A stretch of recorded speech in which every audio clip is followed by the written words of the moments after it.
আমার বিয়ের জন্য আমার মা পাত্রী খোঁজ করছিল। মায়ের ইচ্ছে তার নিজের পছন্দ করা কোনো মেয়ের সাথেই আমার বিয়েটা দেবে, কিন্তু তা কি করে সম্ভব? আমি অলরেডি পছন্দ করে বসে আছি একজনকে, তার প্রেমে হাবুডুবু খাচ্ছি। এদিকে বাড়ি বলতে পারছি না, বললেই তো আরেক রক্ষে নেই, একেবারে তুলকালাম কাণ্ড হবে। ভাবলাম থাক না, বলাই ভালো। এই মুহূর্তে তো আর বিয়ে করছি না, বিয়ে করতে মোটামুটি 1-1.5 বছর বাকি। সুযোগ বুঝে একদিন মাকে সব কথা বলা যাবে, সেটাই ভেবে রেখেছি। আমি তখন দিল্লিতে থাকতাম, একটা ভালো কোম্পানিতে জব করছি। মায়ের সাথে প্রতিদিন ফোনেই কথা হয়। ফোন করে সব কথা শেষ মা একটা কথা বলবে, তোর বিয়েটা তাড়াতাড়ি দিতে হবে, ভালো মেয়ে আমি খুঁজেছি, আমার পছন্দ করা মেয়ের সাথেই তোর বিয়ে দেবো, আবার প্রেম টেম করে রাখিস নি তো। কথাটা রোজ শুনতে শুনতে আমি ক্লান্ত, তাই আমিও সেই একই ডায়লগ দিয়ে বলি, মা তুমিও না আমার ওপর কি এইটুকু বিশ্বাস নেই? তোমার পছন্দ করা মেয়েকেই আমি বিয়ে করব, চিন্তা করো না তুমি। একদিন সকালে ঘুম থেকে তখনও উঠিনি, 7 সকালে ফোন করে মা আমাকে বলল, তাড়াতাড়ি হোয়াটসঅ্যাপটা চেক কর, খুব আর্জেন্ট। ঘুম চোখেই মাকে বললাম, সকাল সকাল কি পেয়েছো বলো তো? আবার হোয়াটসঅ্যাপে চেক করতে যাবার কি হলো? আরে একটা মেয়ের ফটো পাঠিয়েছি, ফটোটা দেখ, তোর পছন্দ হলো কি না। আমার তো খুব পছন্দ হয়েছে, ভাবছি ওই মেয়ের সাথে তোর বিয়ে দেবো, তুই কিন্তু না করতে পারবি না। আমি অনেক দেখে শুনে এই মেয়েটাকে পছন্দ করেছি। ছবিটা ভালো করে দেখে নিয়ে মাকে বললাম, তোমার যখন পছন্দই হয়েছে, আমি না বলে কি তুমি আমার কথা শুনবে? তা কোথায় বাড়ি, কি করে, সব খুঁটিনাটি খোঁজ খবর নিয়েছো তো? হ্যাঁ, সেসব নিয়েই তো বলছি। আমাদের বাড়ি থেকে 3 কিলোমিটার দূরে মেয়েটি বাড়ি। যখন জিমে যেতাম তখন থেকে পরিচয় হয়েছে। ও, তার মানে তুমি জিমে গিয়ে ঘটকালি করেছো। এবার বুঝতে পারছি কেন তোমাকে জিমে যেতে মানা করে দিয়েছে। এই, তুই বকবক করিস না, আমি কি করব কি না করব তোকে বলতে হবে না? তুই ফোনটা এখন রাখ।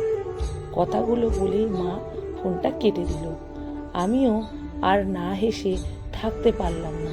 আমাদের বাড়িতে আছে বলতে মা আর বাবা।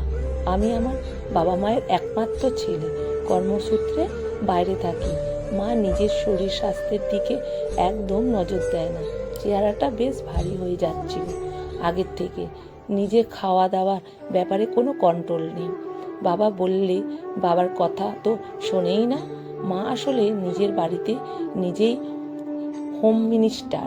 ডাক্তার তো বলেই দিয়েছেন প্রতিদিন 1 ঘন্টা করে হাঁটতে, কিন্তু কে শোনে কার কথা? বাবা একদিন ফোন করে বলল, আরে তোর মা তো কোনো কথাই শুনছে না, খাওয়া দাওয়াও তো কোনো বিধিনিষেধ নেই, নিজের পছন্দ মতো রান্না করছেন, নিজেও খাচ্ছেন আর আমাদেরকেও দিচ্ছেন। বলতে গেলেই বলে, খাও তো, কিছু হবে না, এই বয়সে এইসব করলে হবে, তাই না?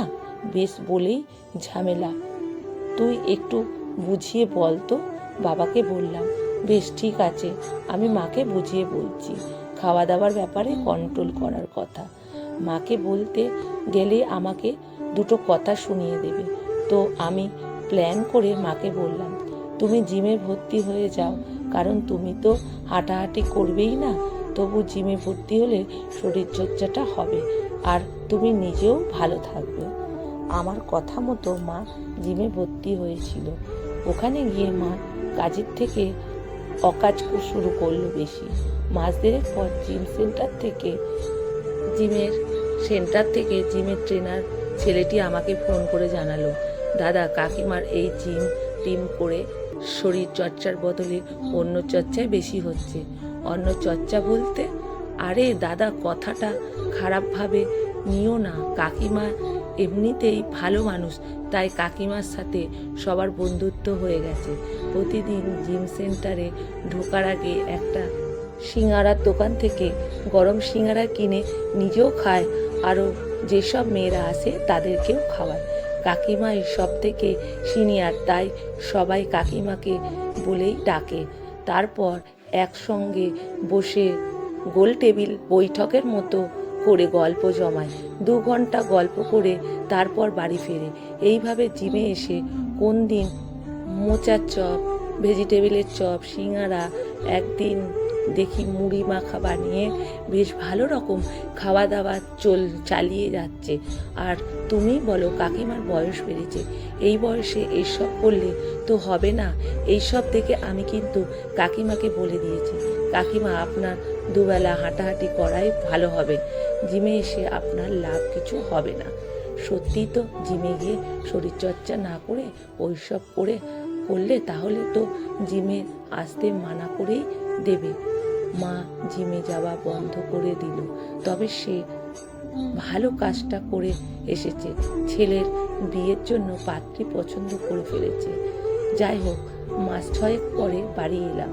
মা সঙ্গে করে নিয়ে গেল পাত্রীর বাড়িতে, বলল শুভ কাজে দেরি করব না। অবশেষে মায়ের পছন্দ করা পাত্রী তমালির সাথে আমার বিয়ে হয়ে গেল।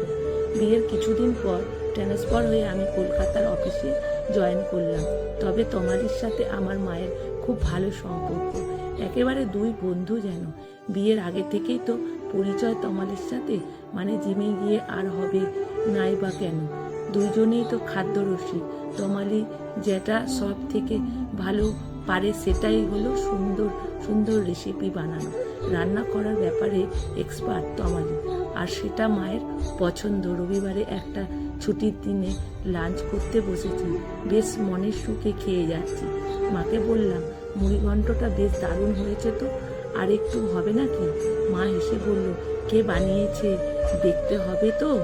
মায়ের পছন্দ করা মেয়েকে বিয়ে করেছিস বলে আজ এত ভালো রান্না খেতে পাচ্ছিস। মায়ের পছন্দ কখনো খারাপ হয় না রে। তমালির মুখের দিকে তাকিয়ে আস্তে করে বললাম, না না, খারাপ কখনো হয়? তুমি ডালে ডালে চললেও আমি যে পাতায় পাতায় চলি। কথাটা বুঝতে না পেরে মা জিজ্ঞেস করলো, কিছু বললি? না না, মুড়ি ঘন্টটা ফাটাফাটি হয়েছে, তোমার বৌমা রেঁধেছে বলে কথা। তমালি হেসে ফেলে কথাটা শুনে।